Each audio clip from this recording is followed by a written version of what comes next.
ओम नमः सदेभ्यः। ओम नमः सदेभ्यः। ओम नमः सदेभ्यः। मंगलम भगवान वीरो मंगलम गौतमो गणी मंगलम कुंद कुंदाद्यो जैन धर्मोस्तु मंगलम सर्वमंगल मांगल्यम सर्वकल्याणकारकं प्रधानं सर्वधर्माणां जैनं जयतु शासनं जैनं जयतु शासनं वन्दितु सर्वसिद्धे ध्रुवमचल मनोभवं गतिं पत्ते मोक्षामि समय पाहुण मृणमो सुधि केवली भणिदं नमः समय साराय स्वानुभूत्याचकाशते चित्स्वभावाय भावाय सर्वे भावान्तरच्छिदे।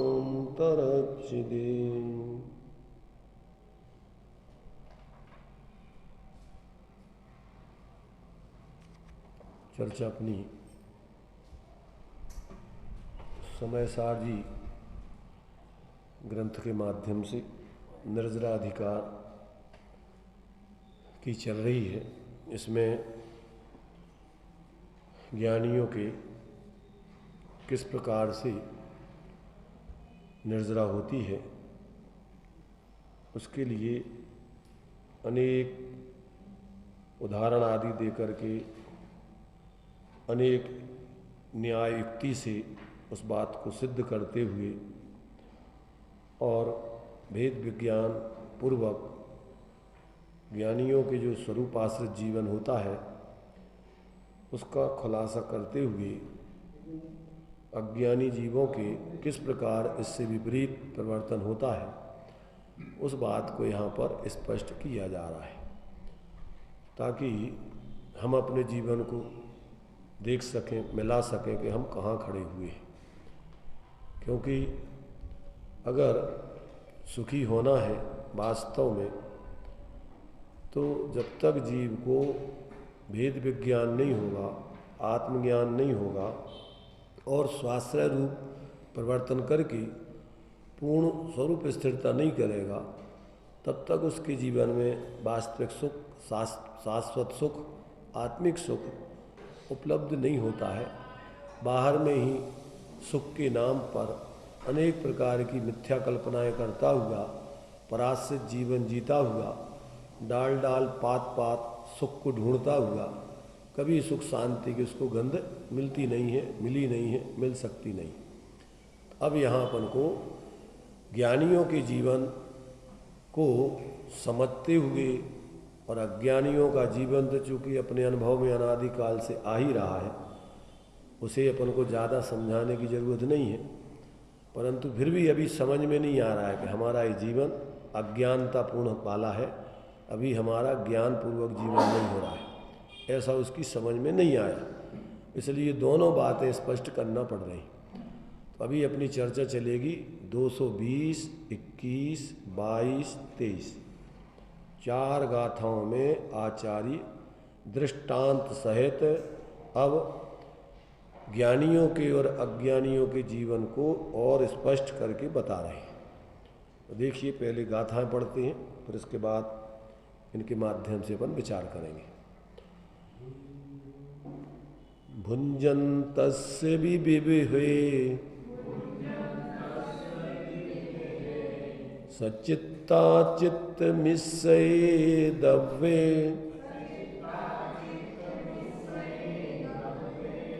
संकस्य सेद भावो न विसक्कदी किण्णगो कादुम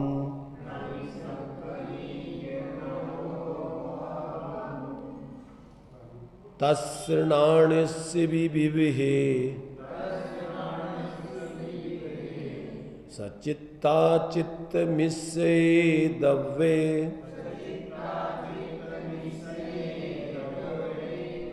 भुञ्जन्तस्य विनाणम् नासक्कमण्णाणदं नेदुम्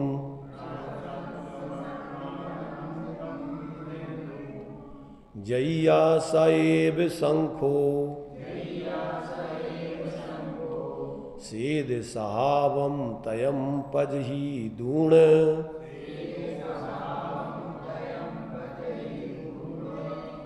गच्छेज किण्ण भावं तय्या सुक्कत्तणं पजहे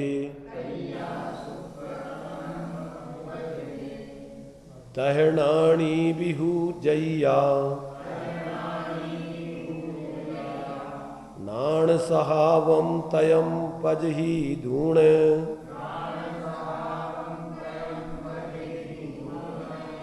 अन्नाणेन परिणदो तय्या अन्नाणदं गच्छे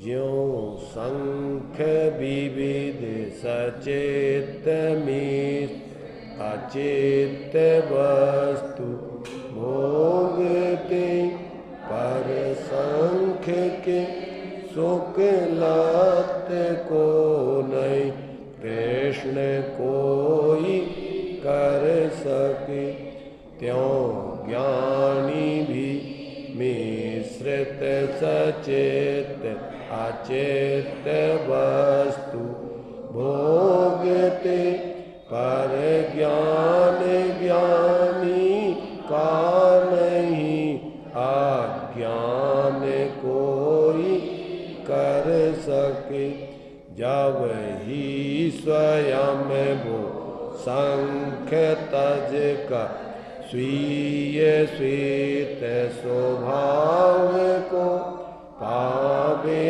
स्वयं कृष्णात् तब ही छोड़ता शुक्लात् को त्यों ज्ञानी भी जब ही स्वयं ने छोड़ ज्ञान स्वभाव को अज्ञान भाव परिणमे अज्ञानता को प्राप्त हो।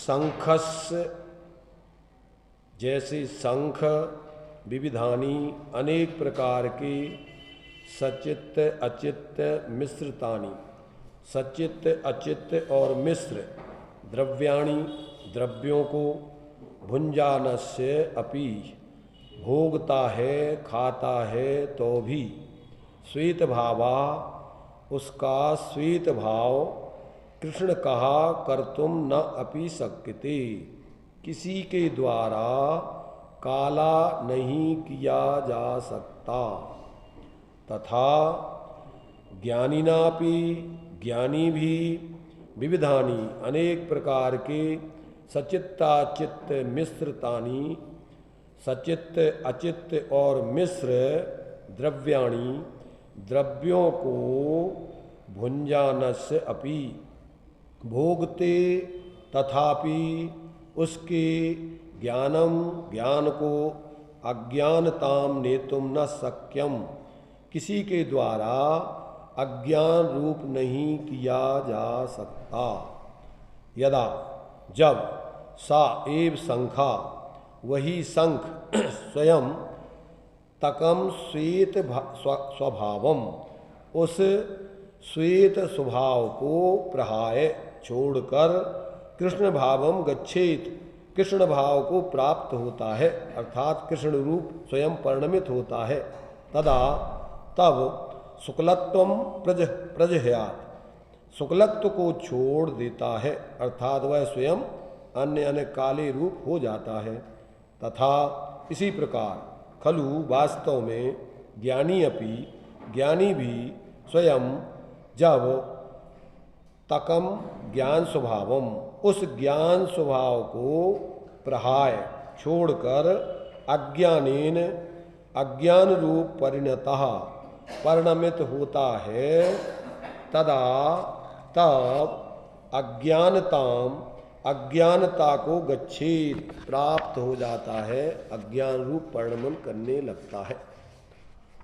वैसे अपन ने पहले जो नाटक समय सार का कलश पढ़ा था उसके माध्यम से संख की चर्चा वैसे आगे की इसमें दे दी थी, परंतु फिर भी यहाँ पर जो है इन्होंने आचार्य कुंद देव ने स्वयं इसको जो है दृष्टांत देकर और ज्ञानियों के जीवन पर सिद्धांत घटित करके स्पष्ट किया है 4 गाथाओं। गाथाएं तो 4 हैं, परंतु विषय बहुत सरल है और किसी प्रकार से समझने में इसकी कठिनाई नहीं होना चाहिए। तो देखो क्या कह रहे हैं यहाँ पर कि जो शंख होता है, शंख तो सब लोग जानते हैं, अपन लोग में बोलते ढपोल शंख। जब कोई कुछ काम वाम धाम नहीं करता है तो अपन कहते ढपोल शंख, अकेला बोलता रहता है, वो काम वाम कुछ नहीं करता, बोला रहता है अंदर से, तो अंदर से बिल्कुल खाली और बाहर में सिर्फ आवाज़ बहुत करता है। तो यहाँ पर जो शंख होता है, जो बड़े बड़े समुद्रों में, नदियों में आदि स्थानों पर होता है, और हिंदू मंदिरों में तो शंख बजाया जाता है। शंख बज गया, महाभारत में भी शंख बज जाता है बिगुल शंख के रूप में। तो ये जो है यहाँ कहते हैं वो शंख जो है वो जीव का शरीर है, जो बाहर में जो बजता है शंख वो तो शरीर है, उसमें जीव होता है। तो उसमें वो जो जीव होता है वो क्या है कि मिट्टी खा खा करके बड़ा होता है, उसका भोजन मिट्टी है, परंतु वो परिणमन कैसे करता है? वो परिणमन सफेद ही करता है। तो कहते हैं कि वो शंख अन्य कोई पदार्थ उसको काला नहीं कर सकता या अन्य रूप परिणमित नहीं करा सकता है, जब तक वो स्वयं अपने ही कारण से अन्य रूप परिणमन ना करे, तब तक दूसरा उसको कोई उस सफ़ेद पने से अन्य काले आदि रूप परिणमन नहीं करा सकता है। जब वो शंख, दृष्टांत में पूरापन, जब वो शंख स्वयं ही अपने कृष्ण शुक्ल स्वभाव को छोड़कर काले रूप में परिणमित होवे तो क्या होगा? वो काला परिणमित होता है, अन्य कोई दूसरा उसके लिए काले आदि रूप परिणमन नहीं करा सकता है। अलग रंग के होते, पर यहाँ तो अपन को अभी समझना है दृष्टांत सिद्धांत कि ज़्यादातर अपन ने अभी सफ़ेद शंख ही मुख्य रूप से देखे हुए, और उनमें भी जो लाल काले आदि हुए हैं तो वे भी अपने कारण से, अन्य के कारण से नहीं।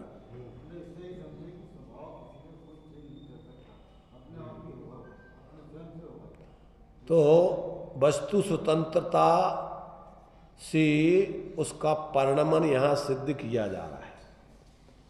परिणमन तो जो जीव मिथ्यात्व आदि रूप परिणमित हो रहे हैं उनके लिए कोई कर्म नो कर्म आदि परिणमित नहीं करा रहा है। कर्म का उदय आदि उसको मिथ्यात्व आदि रूप परिणमन नहीं करा रहा है। वो जीव ही स्वयं अपने ज्ञान स्वरूप को भूलकर, छोड़कर, पर में मूर्छित होकर स्वयं ही मिथ्यात्व अज्ञान कसाय आदि रूप परिणमित हो रहा है। ये बात बताई जा रही।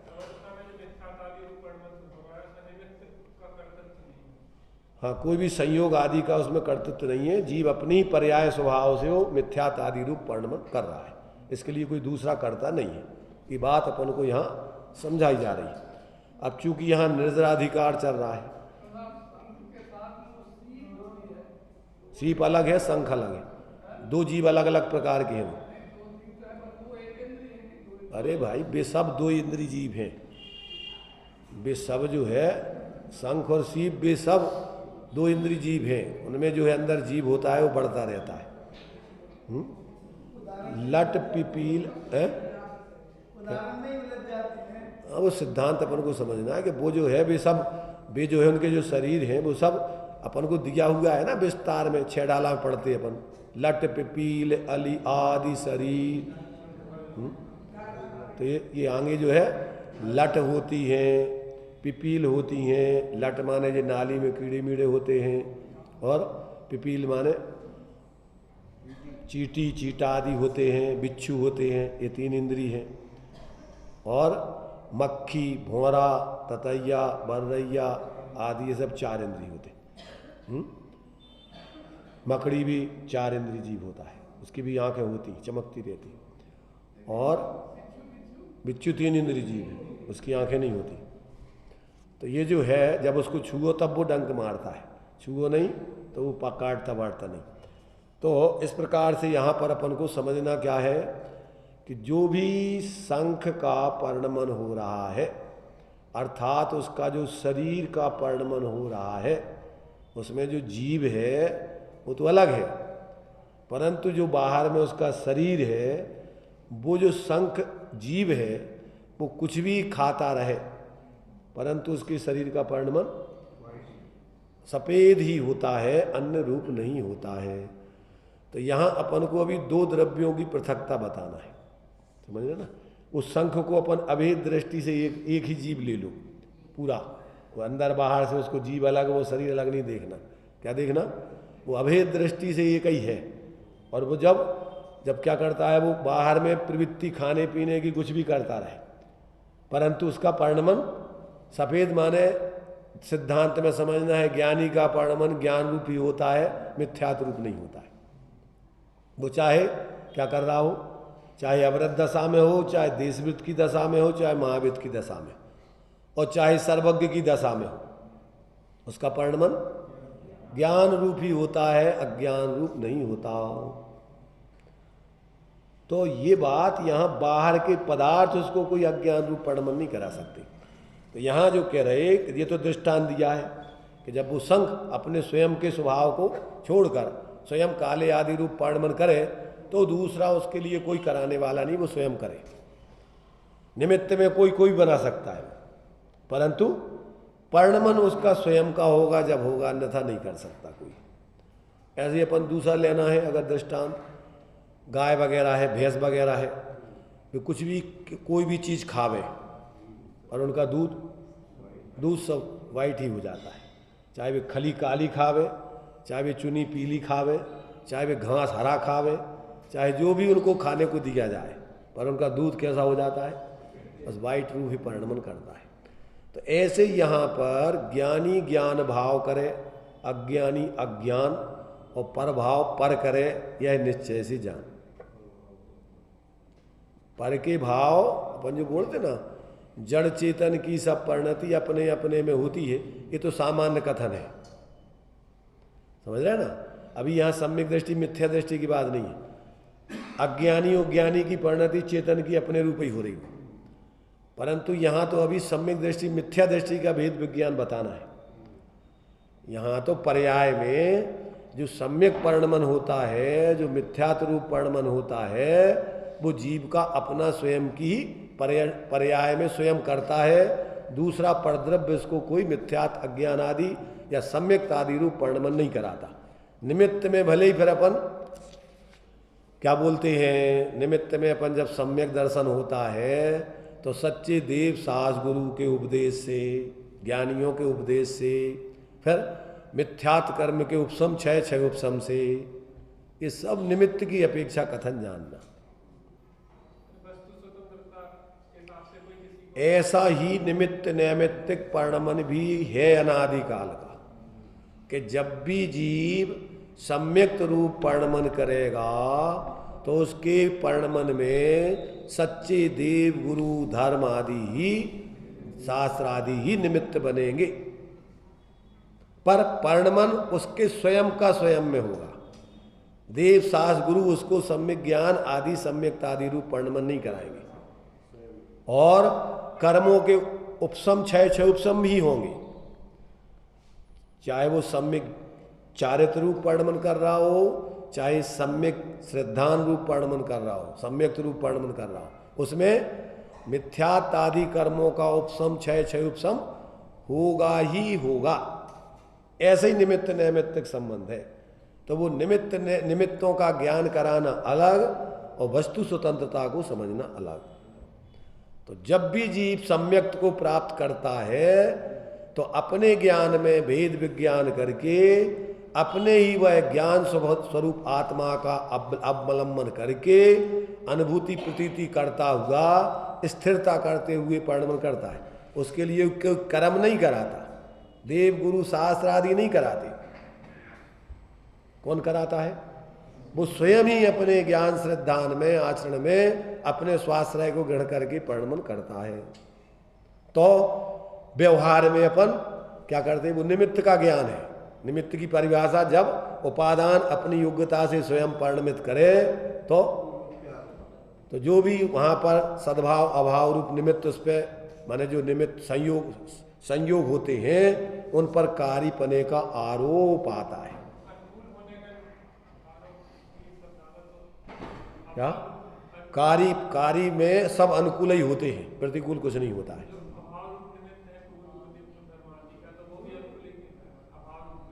हो गया ना? जितने भी तुम कथन करोगे वो सब उसके लिए क्या है? उसके अनुकूल ही कहलाएंगे। सद्भाव रूप निमित्त हो और चाहे अभाव रूप निमित्त हो। वो उसके कार्य के लिए क्या है? अनुकूल है। वो माने अनुकूल का मतलब उस कार्य के करने में उसके लिए वो निमित्त है। यहाँ पर अनुकूल प्रतिकूल तो अपन को उपचार का कथन है, मूल में तो उसका निमित्त पना घटित करना है। तत्वार सूत्र में अपन सुख दुख जीवन मरण ये उपकार बताया है, पुद्गल का उपकार जीव के साथ। तो उपकार का अर्थ लोक में क्या माना जाता है? उपकार माने तो होता है संयोग करना या हित करना उसका, परंतु क्या है वो? निमित्त मात्र। उपकार का अर्थ होता है लोक में जो परस्परोपग्रहो जीवानाम, एक जीव दूसरे जीव का भी उपकार करता है। गुरु शिष्य का उपकार करता है, शिष्य गुरु का उपकार करता है। तो क्या अर्थ हुआ इसका? उपकार का मतलब निमित्त मात्र होता है। उपकार का मतलब कोई दूसरे का काम करना धरना नहीं, काम बिगाड़ना भी नहीं। ना कोई किसी का काम बनाता है परमार्थ से और ना कोई बिगाड़ता है। काम बनाते हो तो तुम अपने स्वयं के ही परिणमन से, और बिगाड़ते हो तो अपने स्वयं के ही परिणमन से। दूसरे के ऊपर तो तुम अपनी करनी आप करे सिर वरण की धरता, मिथ्या दृष्टि का लक्षण है। ये बात समझ में आ जाए ना तो हमारे लिए फिर विकल्प करने की, मिथ्या कल्पना करने की गुंजाइश नहीं रहती। किसी के ऊपर दोषारोपण करने की गुंजाइश नहीं रहती।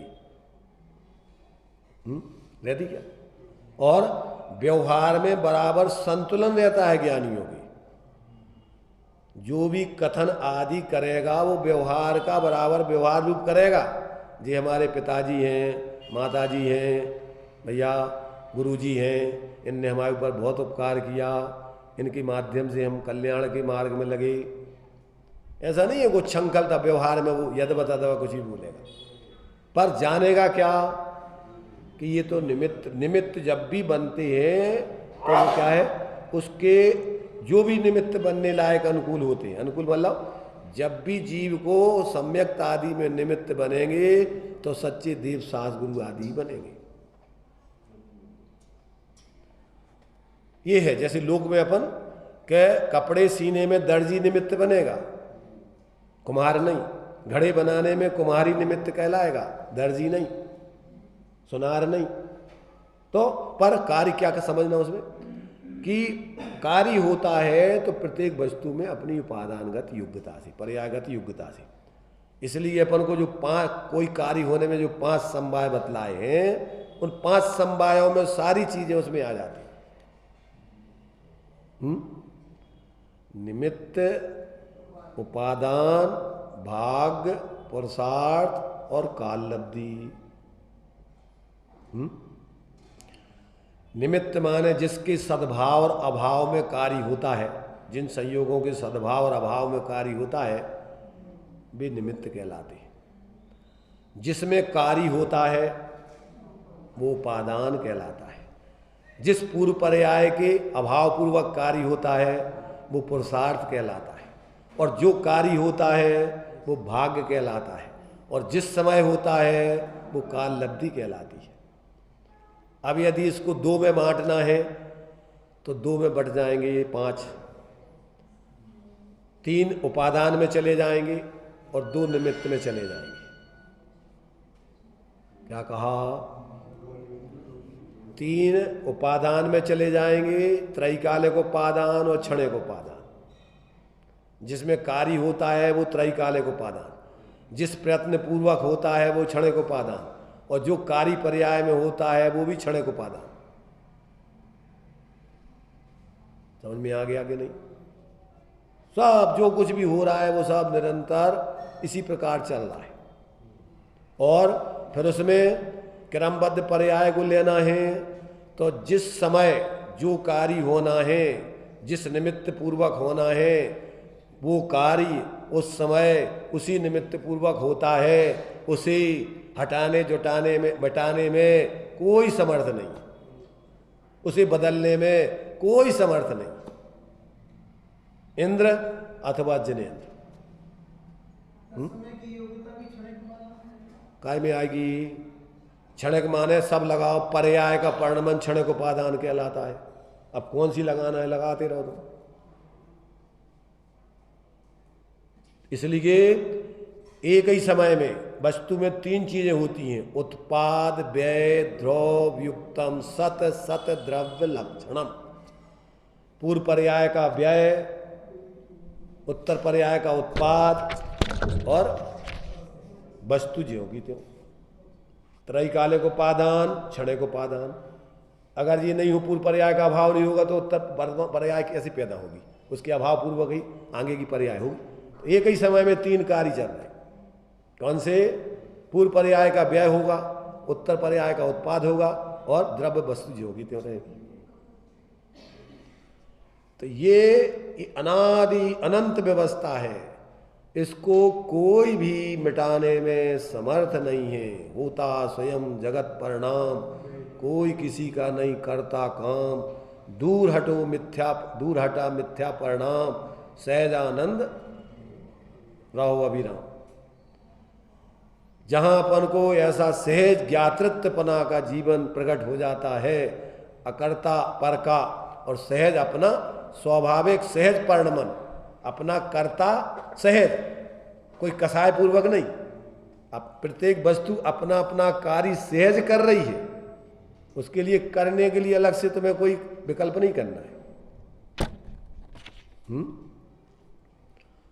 ये बात जब समझ में आती है तब व्यक्ति क्या हो जाता है? शांत हो जाता है, अपने में स्थिर हो जाता है, निर्विकल्प हो जाता है। अब उसको विकल्प करने की कोई गुंजाइश नहीं रहती, अपने में भी और पर में भी। और ऐसा ज्ञातापना प्रकट हो जाना, सहज शांत हो जाना, इसका नाम धर्म है। और मैं करूं मैं करूं मैं करूं, ये करूं वो करूं, ऐसा नहीं हो वैसा नहीं हो, ये सब क्या है? ये सब आकुलता के काम है, कसाय के काम है, मोह के काम है। विकल्प मात्र तुम्हारे लिए संसार का कारण है। इसलिए जब जीव को ऐसा अपना निर्विकल्प है अपना जो एक रूप स्वरूप अपनी परिणति में प्रकट होता है, तो परिणति कैसी? उसी जैसी परिणमित होती है, एक रूप शांत।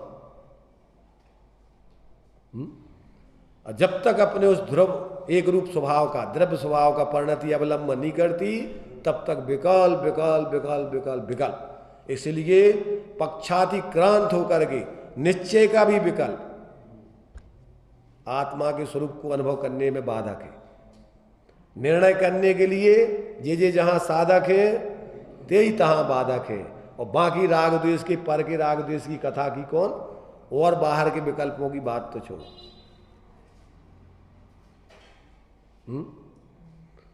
अभी नहीं आएगा समझ में। जिसको अभी थोड़ा द्रव्य गुण पर्याय का निर्णय नहीं हो, जिसने जैन सिद्धांत प्रवेश का आदि को नहीं पढ़ा हो, वस्तु व्यवस्था को 6 द्रव्यों की नहीं समझा हो, तब तक उसके लिए ये बातें उसके ज्ञान से ऊपर ऊपर जाएंगी। जब तक उसको ये वस्तु व्यवस्था का स्वरूप का ज्ञान नहीं होगा, तब तक उसकी बुद्धि शांत सहज नहीं हो सकती है, तब तक उसके दिमाग से परकर्तृत्व का, स्वामित्व का, भोक्तृत्व आदि का भूत उतर नहीं सकता है। कछु न कछु नाम पर वो करेगा ही। अभी हम ग्रस्त हैं, भ्रष्ट हैं, जो कुछ कहना वो कहेगा। अब हम कौन साधु बन गए, अब कौन हम, और यहाँ तक अब कौन हम सम्यक दृष्टि बन गए। सम्यक दृष्टि नहीं बन गए तो क्या करने, मिथ्या दृष्टि बने रहने। सम्यक दृष्टि कैसे बनती है? मिथ्या दृष्टि के काम करते रहने से सम्यक दृष्टि बनती है। ऐसा मिथ्यात्व का पक्ष लेने से सम्यक दृष्टि बनती है क्या? अरे मैं तो वो हूं जिसमें ये सब ऊपर ऊपर के भाव ऊपर ही ऊपर रहते हैं। मैं ऐसा अनादि अनंत एक रूप तत्व हूं, ऐसा निर्णय करके और उसका अवलंबन करने से विकल्प भी टूट जाता है। पहले निर्णय करने में सब पक्ष विपक्ष खड़े होते हैं, निश्चय व्यवहार आदि के। क्यों? व्यवहार निश्चय यह प्रबुद्ध तत्वेन भवति मध्यस्था।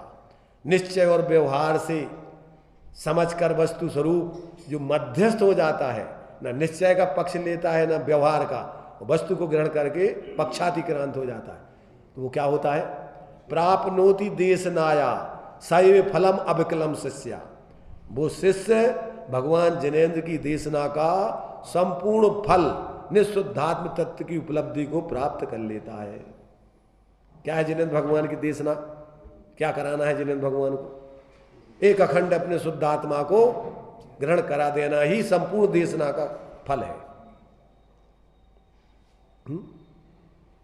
तो जब तक जीव को ऐसा अविपरीत वस्तु तत्व का निर्णय नहीं होता और ऐसा अपने उस आत्मा का अनुभव नहीं होता, तब तक उसके विकल्प टूटते नहीं हैं।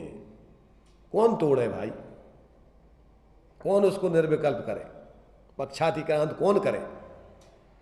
कोई निश्चय को पक्ष, कोई व्यवहार को पक्ष, कोई नए निश्चय से आत्मा को शुद्धमान हुए स्वच्छंद मनमाने विकल्प करते रहते हैं। ना पिछाने ने शुद्धता, अपने स्वरूप की शुद्धता तो पर्याय में अनुभव करके वीतराग दशा तो पाते नहीं है, और विकल्प करके मैं निश्चय वाला, मैं व्यवहार वाला, मैं दोनों वाला। कुछ दोनों वाले भी रहते हैं। श्वेतांबरों में जो है 13 पंथी भी हैं, 20 पंथी भी हैं और 16.5 पंथी भी हैं। 16.5 के दूने कितने होते? 33। तो दोनों को मिला दो, कौन को? 13 और 20 को, तो संख्या पूरी कितनी? 33। और दोनों को आधा कर दो, तो ना हम उधर के पूरे और ना इधर के, दोनों के मिला करके आधे आधे 16.5 पंथी। अरे वो कौन सी भाषी है? अरे ये तो सब अपन को कहने के लिए है 4, ये निश्चय या व्यवहार। वैसे तो एक एक मिथ्या दृष्टि के अनंत मत है, कोई ठिकाना नहीं है उसका। जितने प्रकार का मिथ्यात उतने प्रकार के मत है उसके। एक एक मूर्ता चलती रहती, एकांत विपरीत विनय संशय, और फिर 6 के संबंध में अब उनके भेद प्रभेद करत जाओ फिर। इसलिए भाई अभी तो जिनके लिए इन बातों के सुनने में रुचि रस नहीं, समय नहीं, जिनको भटकने के लिए टाइम है, मोह के कार्य करने के लिए टाइम है, और अपने स्वरूप आराधना के लिए टाइम ही नहीं, सुनने का समझने का टाइम ही नहीं है, तो अभी तो उनका मिथ्यात्व बहुत प्रबल समझना। आचार्य तो कहते मरपच करके भी इस बात को समझो और समझ करके जीवन में प्रयोग करो। क्यों? कि तुमने सब कुछ कर लिया अनंत बार, पर यह काम नहीं किया आज तक, और इसके लिए खूंटी पे टांगने होंगे तुम्हारी धारणा को, जो कचरा भर रखा है तुमने अभी तक। जैसे वो चींटी है ना, वो चींटी अगर वो अपनों पहले से कछु दबाए हो, फिर तुम्हें अच्छे से अच्छा माल खिलाना चाहो, बढ़िया मिष्टान से अच्छे मिष्टान, तो आजे स्वाद उसका। जब तक तुम्हारी अंदर का कचरा धारणा मिथ्या धर्म के नाम पर अपने जो भर रखी है वस्तु तत्व के नाम पर, जब तक उसको खाली करके बिल्कुल निष्पक्ष होकर के वस्तु स्वरूप की बात को सुनो समझो नहीं, निर्णय नहीं करोगे, अनुभव नहीं करोगे, तब तक मिथ्यात्व दूर होने वाला नहीं है। तुम कितना ही बाहर में प्रसिद्धि पाने वाले, चाहे साधु संत हो, आचार्य हो, उपाध्याय हो, चाहे पंडित वर्ग में हो, ख्याति प्राप्त अंतरराष्ट्रीय, क्या यही में मर रहे अनंत काल होगा, क्षणक फणक के भ्रम में मत रहे ना। काल अनंत निगोद मजार, क्षणक ही होंगे। ऐसे में क्या कि अपन ऐसे लगता है जैसे कुछ नहीं उसमें, क्षणक में तो मिथ्यात्व तो क्षणक ही है ना, इसलिए अपन को क्या डरना उससे। ऐसे लोग भी हैं कि मिथ्यात्व तो अकिंचित कर है, कोई काम का नहीं है, तुम तो जो करने से करत रहो, अपने मनमाने तरीके से कछु भी करत रहो धर्म के नाम पर। इसी भ्रम में अपन ने अपनी मिथ्या धारणाओं से अपने को ठगा है आज तक। जब तक आपको आचार्यों का जो प्रयोजन है बताने का, उस प्रयोजन को समझ के अपन अपना प्रयोजन नहीं साधे और क्षय उपशम ज्ञान में हल्के फुल्के में, अब वो तो क्षणिक है ना पर्याय तो, पर आज तक काय में रखड़ रहे तुम है? कोई क्षणिक ही में तो परेशानी भोग रहे हैं अनंत काल से। जब तक समझोगे नहीं तो निरंतर क्षणिक में तो बाहर में भटकते रहोगे ना, अंदर में तुम्हारी परिणति जाएगी नहीं। इसलिए ये क्षण क्षण क्षण क्षण क्षण क्षण करके जीव निरंतर अपने उस शाश्वत तत्व को भूलकर और निरंतर बाहर का अवलंबन करके धर्म के नाम पर उस शाश्वत तत्व का भी भेद करके सर्वथा कि वो द्रव्य स्वभाव अलग रखो है और पर्याय स्वभाव अलग रखो, और हम तो द्रव्य स्वभाव है ऐसी कल्पना कर ली, और जो पर्याय स्वभाव तो हमें ही नहीं है। हो गए सम्यक दृष्टि, हो गए ना सम्यक दृष्टि के नहीं हो गए, और जबरदस्त मिथ्यात आ गया। क्यों कि ऐसा पक्ष लेकर के अनुभव तो करता नहीं है और विकल्पों में संतुष्ट हो जाता है। निश्चयभाषी कैसे कहते कि सुना सा होकर के विचार कर लेता है कि मैं तो शुद्ध बुद्ध हूं, तो बस हो गया। जब तक उसका अवलंबन करके परिणति पूर्ण रूपेण उसमें लीन नहीं होगी, तब तक ज्ञानी कहीं संतुष्ट नहीं होता है, कहीं अटकता नहीं, भटकता नहीं, हल्के में नहीं लेता इस पर्याय के परिणमन को। थोड़ा सा भी अपराध होता है मुनिराजों को तो क्या करते हैं, उसके लिए बहुत कठोर क्या लेते हैं, प्रायश्चित लेते हैं कि अगर थोड़ा सी भी बीमारी अगर ये बढ़ जाएगी तो दुर्दशा में पहुंच जाएंगे। इसलिए ज्ञानियों का जीवन बहुत ही सजग और बहुत ही संतुलित और अपनी परिणति का विवेक रख करके स्वाश्रित, जब तक जितना पराश्रय है उसमें खेद, उसमें दुख, उसमें ऐसा नहीं है कि ये तो पर्याय है हमारा का जा रहा। अरे पर्याय कोई किसकी है वो पर्याय, और कौन है वो पर्याय? पर्यार्थक नए से जीव ही है वो। सोहो जुत्तो सोहो, असो जुत्तो असो, ऐसे कोई अलग अलग बैठेगा दो चीजें, एक ही वस्तु के दो पक्ष हैं। तो जब तक ऐसा व्यक्तियों ने या तो दोनों को सर्वथा अलग अलग कर दिया या दोनों को एक ही मान लो सर्वथा, तो क्या होगा कि अपने को पर्याय रूप मान के अपने भैया अबे तो हम पूरे मिथ्या दृष्टि हैं, अबे तो शुद्ध है ही नहीं है? जब शुद्ध हुई है, जब शुद्ध हुई है। अरे भाई द्रव्य पने से तुम कभी भी अन्य रूप नहीं हुए, तुम अपनी एक रूपता ज्यों त्यों है। पर्याय में भले ही तुम क्या भटकते रहे, अनेक प्रकार की मिथ्या कल्पनाएं करते रहे, तो द्रव्य स्वभाव से तुम कभी अनुरूप नहीं हुई। ऐसे अपने उस जब तक अभेद स्वरूप को परिणति में ग्रहण नहीं करो तो वो कथनचित द्रव्य स्वभाव अन्य है और पर्याय स्वभाव अन्य है, पर ऐसा अन्य नहीं है कि सर्वथा अन्य है, न वस्तु स्वरूप से और न किसी प्रदेश आदि के भेद से।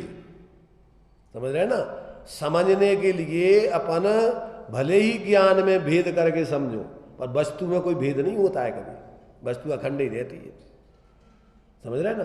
अखंड रहती मतलब उस अखंड वस्तु के ही दोनों पक्ष रहते हैं। कौन से दोनों?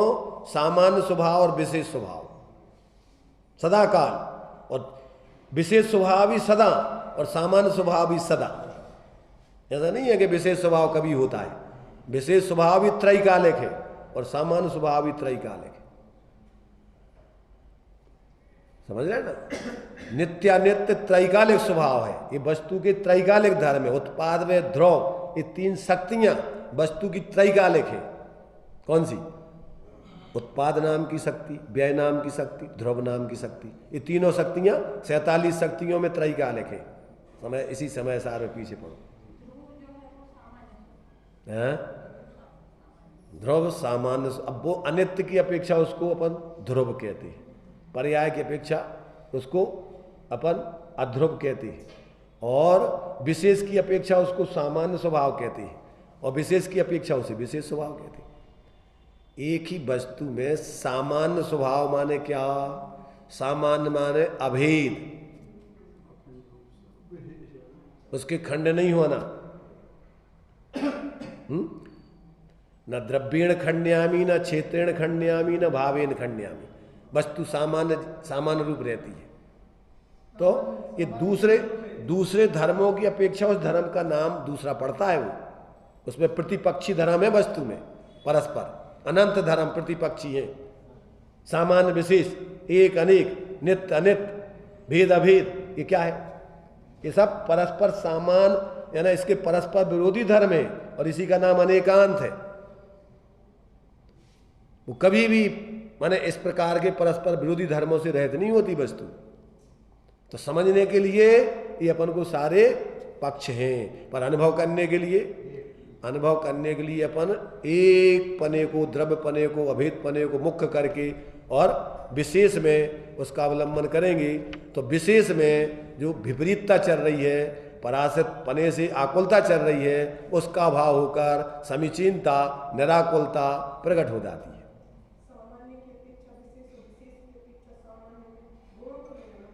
सबको ले लो, एक एक में सब आ जाएंगे। अगर सामान्य में आपको लेना है तो आपके लिए पूरी अखंड वस्तु आती है, और विशेष में लेना है तो उसके सारे दूसरे पक्ष आएंगे। चाहे वो प्रदेशों का भेद का पक्ष लो, चाहे गुणों का भेद का पक्ष लो, चाहे पर्यायों के भेद का पक्ष लो।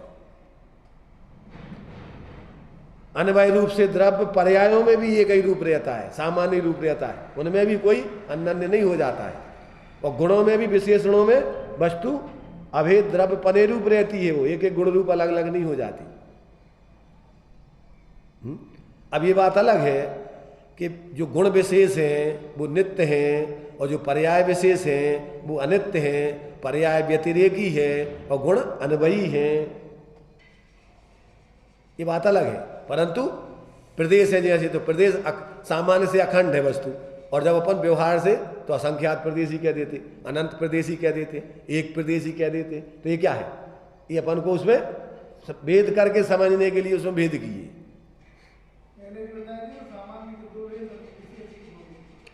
तो अपन जहां उसमें जो भी लेना हो उसका अपन को विरोधी पक्ष उसका आता है, पर वस्तु एक दूसरे मय है, सर्वथा एक दूसरे से अलग नहीं समझना।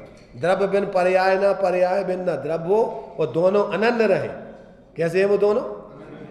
एक दूसरे मय। और गुणों का भी यही दिया है। पंचास्ति का है, आचार्य कुंद देव की गाथाएं हैं। 12वीं गाथा पर्याय की पृथकता पृथकता, समझ रहे ना?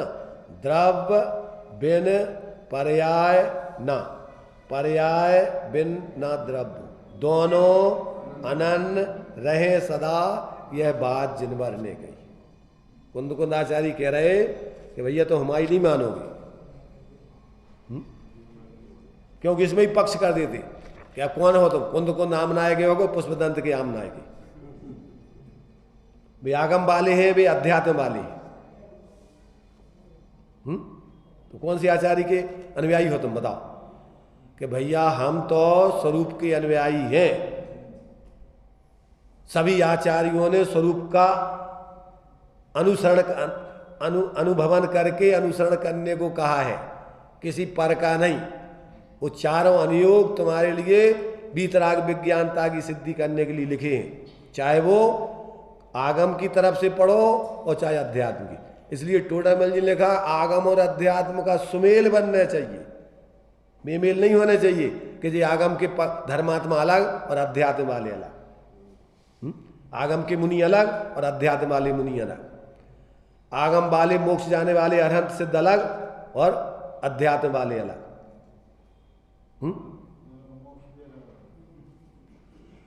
ऐसे भ्रम में नहीं रहना भाई। ऐसी दशा चल रही है। एक दिन एक सज्जन का फोन आया, मतलब संबंध के चक्कर में, वो आप कौन से वाले जैन हो? हम तो विद्यासागर वाले हैं। मैंने भैया हम तो पंच परमेष्ठी वाले हैं। शादी करने में भी ये पूछा जाता है, समझ रहे तुम, कि कौन से जैन हो तुम।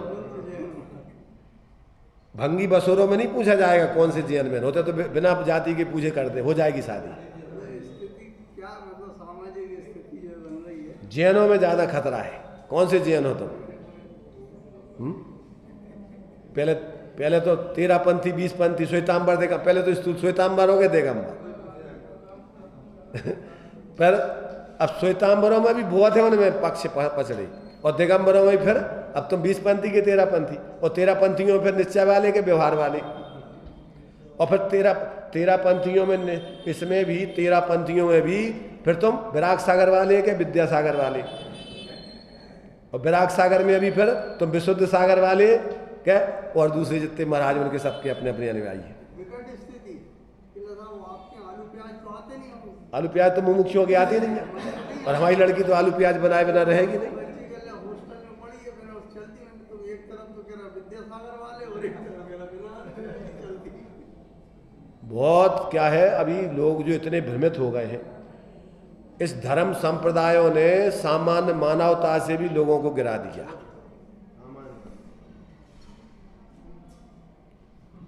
सामान्य मनुष्यों में ऐसे इतनी कसाएं नहीं होती। इसलिए भाई अपन को आचार्य कह रहे हैं कि समझो, धर्म बहुत सहज है, सरल है, आनंदमय है, और इस धर्म को समझ लोगे तो व्यवहार तो तुम्हारा बहुत ही पवित्र होगा, खींचातानी वाला नहीं होगा। पहले तो जीव मात्र को अपने समान समझोगे, और फिर यथायोग भूमिका अनुसार व्यवहार करोगे। किस भूमिका में कौन है, विवेक रखोगे पर्याय का भी। तो ये जो है अपन को यहाँ आचार्य कह रहे कि ये जब तक जीव को ऐसा वस्तु स्वरूप का अविपरीत ज्ञान होकर, जब तक वो अपने स्वरूप आश्रय से सम्यक दर्शन ज्ञान चारित्र की सिद्धि नहीं करता, तब तक वो जीव निरंतर दुखी रहता है, आकुलित रहता है, परेशान रहता है। और जो जीव ऐसे अपने ज्ञान स्वरूप आत्मा का अवलंबन करके ज्ञानी बन जाता है, उसको 3 लोक में कोई भी भ्रमित नहीं कर सकता है। क्यों? क्योंकि खुद अपने अज्ञान से भ्रमित होवे तो होवे, जिसका ज्ञान जागृत हो गया, वो कौन उसको भ्रमित करे। तो ये बात यहाँ कही है। ये अपन ने जो है इसमें कि वही संघ जो देखो, इसमें अपन थोड़ा सा आगे का भी पढ़ लेते हैं। गाथा की तो अपन ने सामान्य चर्चा कर ली, टीका भी पढ़ लेते हैं, उसमें भी लगभग उसी का खुलासा है। जैसे यदि शंख परद्रव्य को भोगे खाए, तथापि उसका श्वेतपन अन्य के द्वारा काला नहीं किया जा सकता है, क्योंकि पर अर्थात परद्रव्य किसी द्रव्य को पर भाव रूप करने का निमित्त कारण नहीं हो सकता है। इसी प्रकार यदि ज्ञानी परद्रव्य को भोगे तो भी उसका ज्ञान अन्य के द्वारा, माने भोजन करवे के द्वारा, खावे पीवे के द्वारा, बाहर की शरीर की क्रिया करवे के द्वारा कोई अज्ञान रूप परिणमित नहीं हो जाएगा। हो जाएगा क्या? जब वो खुद ही मूर्ता करे कि जो भोजन हम खा रहे और भोजन से हम मोटे हो जाएंगे, तो मूर्ता करो तो तुम भी अज्ञानी बन जाओगे। परंतु ये भोजन तो इस शरीर को दिया जा रहा है, और अपन तो अपनी स्वरूप आराधना करने के लिए व्यवहारिक व्यवस्था थोड़ी बना रहे, क्योंकि निचली भूमिका में अभी जो शरीर साथ में है, तो उसके निमित्त से अपने परिणाम भूख आदि होने से उसमें न जुड़े बार बार। इसके लिए अपन इसको ले तप बढ़ावन हेतु नहीं तन पोषती तजरसन, इसको भोजन दिया और अपनी आराधना में लगते हैं। तो कहते अन्य किसी परद्रव्य को, उसका ज्ञान अन्य के द्वारा अज्ञान नहीं किया जा सकता, क्योंकि पर अर्थात परद्रव्य किसी अन्य द्रव्य को पर भाव स्वरूप करने का निमित्त नहीं हो सकता है। इसलिए ज्ञानी को दूसरे के अपराध के निमित्त से बंध नहीं होता है। दूसरों के अपराध के निमित्त से बंद नहीं होता है। और जब वही शंख परद्रव्य को भोगता हुआ अथवा न भोगता हुआ श्वेत भाव को छोड़कर स्वयमेव कृष्ण रूप परिणमित होता है, तब उसका श्वेत भाव स्वयंकृत कृष्ण भाव होता है, स्वयमेव किए गए कृष्ण भाव रूप होता है। इसी प्रकार जब वही ज्ञानी परद्रव्य को भोगता हुआ अथवा ना भोगता हुआ, चाहे वो उपवासा रहे चाहे भोजन आदि कर रहा हो, परंतु जब वो अपने मिथ्यात्व भाव को ज्ञान भाव को छोड़कर अज्ञान रूप से परिणमन करे तो उसके लिए कोई ज्ञानी नहीं बना सकता। तो कहते वो अन्न को भोगता हुआ अथवा ना भोगता हुआ ज्ञान को छोड़कर स्वयमेव अज्ञान रूप परिणमित होता है, तब उसका ज्ञान स्वयंकृत अज्ञान होता है। इसलिए ज्ञानी के यदि बंद हो तो वह अपने ही अपराध के निमित्त से है, अर्थात स्वयं ही अज्ञान पूर्वक मिथ्यात्व पूर्वक कसाय पूर्वक परिणमन करे तो उसको बंद होता है। और अगर स्वयं सम्यक दर्शन ज्ञान चारित्र रूप परिणमन करे तो उसको बंद कौन करावे। जैसे श्वेत शंख पर के भक्षण से काला नहीं होता, किंतु जब वह स्वयं ही कालिमा रूप परिणमित होता है तब काला हो जाता है, इसी प्रकार ज्ञानी पर के उपभोग से अज्ञानी नहीं होता, किंतु जब स्वयं ही अज्ञान रूप परिणमित होता है तब अज्ञानी होता है और तब उसके बंद होता है। ध्यान रखना, यहाँ मात्र अपने को ऐसा ज्ञानी, आगे के क्लास में अभी खुलासा करेंगे कि अपने को तू ज्ञानी मान करके और ज्ञानियों को बंद नहीं होता है, और अगर तू भोग भोगेगा तो तू दुर्भुक्त है। कौन है तू? दुर्भुक्त है। मिथ्या दृष्टि पूर्वक भोगने की इच्छा वाला है और तुझे अवश्य बंद होगा। अब आगे के कल शादी में उसका खुलासा चलेगा। तो ये जो है यहाँ क्या बोल रहे कि जो ज्ञान रूप परिणमन कर रहा है, ज्ञान रूप माने अपने आत्मा की श्रद्धा ज्ञान लीनता रूप परिणमन कर रहा है, अकेले विचार मात्र नहीं कि मैं तो ज्ञान स्वरूप हूँ और ये सब शरीर आदि राग आदि मेरे नहीं है, ऐसे विकल्प नहीं। स्वरूप के आश्रय से मिथ्यात राग आदि के अभाव पूर्वक सम्यक दर्शन ज्ञान चारित्र के परिणमन रूप ऐसे ज्ञानी की बात चल रही है, पक्षातिक्रांत होकर। हाँ, ये बात अलग है कि जो लोग अभी स्वरूप का अनुभव करके निर्विकल्प आत्मानुभूति पर सम्यक दृष्टि नहीं बने और अभी गुणस्थान परमाणु की वितरागता वृद्धि को प्राप्त नहीं हुई, तो अभी जो है एक तो मिथ्या दृष्टि भी सविकल्प ज्ञान में वो वस्तु तत्व का ऐसा निर्णय करके और प्रवृत्ति करने में ऐसा अगर सावधान रह के करता है और उसमें एकत्व पूर्वक आसक्ति पूर्वक प्रवृत्ति नहीं करता तो मिथ्यात गलेगा।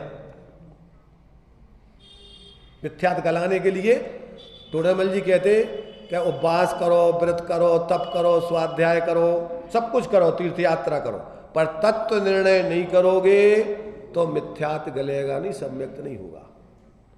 तो ये आपको तत्व विचार तो हर परिस्थिति में करना है। जब तक आपको पूर्ण वितराग दशा नहीं हुई अथवा सम्यक्त नहीं हुआ तब तक आपको तत्व विचार पूर्वक ही जीना है और स्वरूप का अंदर में एकत्व भक्त आत्मा का अंदर आश्रय करने के लिए अंतर में पुरुषार्थ करते रहना है और उससे आपका मिथ्यात गल के कभी भी निर्विकल्प होकर स्वरूप की अनुभूति होगी।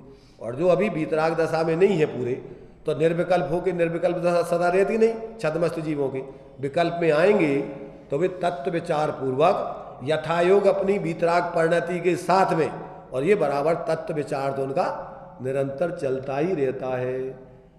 सबका विचार, द्रव्य का, गुण का, पर्याय का, स्वभाव का, विभाव का, सबका उसका सम्यक प्रकार विचार करके उसका निरंतर पक्ष अपने स्वरूप का ही रहता है और पराश्रय छोड़ के स्वाश्रय को ग्रहण करने के लिए यथायोग व्यवहार में भी वो सम्यक प्रवृत्ति करके अपने स्वाश्रय को बढ़ाता है। तो इस प्रकार से इन सब बातों को अपन को बराबर किस भूमिका में कौन सी बात अपने कल्याण के लिए है, क्या करना है, इन सब का विवेक रखकर यदि हम संतुलित जीवन जिएंगे, चाहे मिथ्या दृष्टि हो चाहे सम्यक दृष्टि, तो नियम से जो मिथ्या दृष्टि है वे सम्यक दृष्टि बनेगी और जो सम्यक दृष्टि है वे क्रम से स्वरूपाश्रय से पूर्ण वितराग दशा को पाकर अपनी उस साध्य दशा को सिद्ध करेंगे। चलिए।